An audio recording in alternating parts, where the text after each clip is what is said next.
লিটনকে বড় ধরনের শিক্ষা দিল লিপুর নির্বাচক প্যানেল। নির্বাচক কমিটি আর নামে ভারে নয়, দেখতে চায় প্রতিভা। তাই তো লিটন দাসকে ছেটে ফেলে চ্যাম্পিয়ন্স ট্রফির দল দিয়েছে বাংলাদেশ ক্রিকেট বোর্ড। ওয়ানডেতে রান খরায় থাকা অভিজ্ঞ ব্যাটসম্যান বাদ পড়লেন স্কোয়াড থেকেই। জায়গা পেলেন না পেসার হাসান মাহমুদ, সুযোগ পেলেন top order batsman Parvez Hossain ইমন।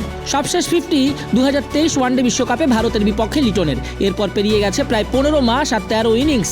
ওয়ানডেতে 50-এর স্বাদ আর পাননি লিটন কুমার দাস। এলকেডি কোন প্রতিভায় খেলেন কে জানে।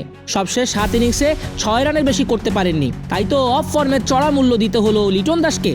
চ্যাম্পিয়ন্স ট্রফির বাংলাদেশ স্কোয়াডে ঠাঁই হলো না দিনাজপুরের এই কৃতি সন্তানের। স্কোয়াডে জায়গা পাননি সাম্প্রতিক সময়ে ধারাবাহিক পারফর্ম করে যাওয়া লক্ষ্মীপুর এক্সপ্রেস হাসান মাহমুদ। 15 জনের দলে পেস বোলার 4 জন। গত কিছুদিনে গতির ঝড় তুলে সারা ফেলে দেয়া নাহিদ রানা প্রথমবার পা রাখবেন আইসিসি টুর্নামেন্টে। লিটন দাস বাদ পড়ায় দলে জায়গা ধরে রেখেছেন পারভেজ হোসেন ইমন। সবশেষ ওয়েস্ট ইন্ডিজ সিরিজের দলেও ছিলেন তিনি, তবে এখনো ওয়ানডে অভিষেক হয়নি 22 বছর বয়সী এই ব্যাটসম্যানের। এছাড়া সাকিব আল হাসান অনুমিতভাবেই জায়গা পাবেন না, এটা ধরে নেওয়া হয়েছিল আগেই। সাকিব জায়গা পাননি, শুধু ব্যাটার সাকিবকে দলে টানতে চায় না ক্রিকেট বোর্ড।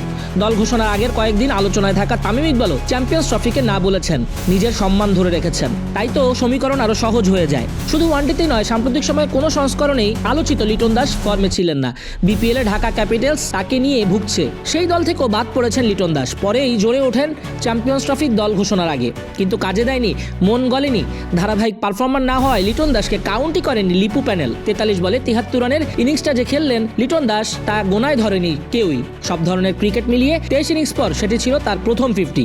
সবশেষ ওয়ানডে সিরিজে ওয়েস্ট ইন্ডিজে তার রান ছিল 2-4-0। ওয়ানডে সিরিজের পর ক্যারিবিয়ানে তারই নেতৃত্বে টি20 সিরিজ জেতে বাংলাদেশ, কিন্তু তার স্কোর ছিল 0-3-14। আর এই মহাকাণ্ডের কারণেই লিটন দাস দলে নেই। তার অভিজ্ঞতায় আর ভরসা পাচ্ছে না বাংলাদেশ নির্বাচক প্যানেল। ব্যাটিংয়ে অন্য কোনো জায়গা নিয়ে প্রশ্ন খুব একটা নেই। সবশেষ সিরিজে চোটের কারণে না থাকা অধিনায়ক নাজমুল হোসেন শান্ত, মুশফিকুর রহিম, তাহিদ হৃদয়ের ফেরা নিশ্চিত ছিলই। চোটের কারণে বিপিএলে এখনো খেলতে না পারা সৌম্য সরকারও চান্স পেয়ে গেছেন চ্যাম্পিয়ন্স ট্রফিতে। সবশেষ সিরিজের দল থেকে লিটন আর হাসান ছাড়াও বাদ পড়েছেন আফিফ, শরীফুল ইসলাম। বাংলাদেশ পূর্ণাঙ্গ স্কোয়াডটা হলো নাজমুল হোসেন শান্ত অধিনায়ক, মেহেদী হাসান মিরাজ, তানজিদ হাসান তামিম, সৌম্য সরকার, পারভেজ হোসেন ইমন, মুশফিকুর রহিম, তাহিদ হৃদয়, মাহমুদুল্লাহ রিয়াদ, জাকের আলী অনিক, রিশাদ হোসেন, নাসুম আহমেদ, তাসকিন আহমেদ, তানজিম হাসান সাকিব, নাহিদ রানা এবং কাটার মাস্টার খ্যাত মুস্তাফিজুর রহমান।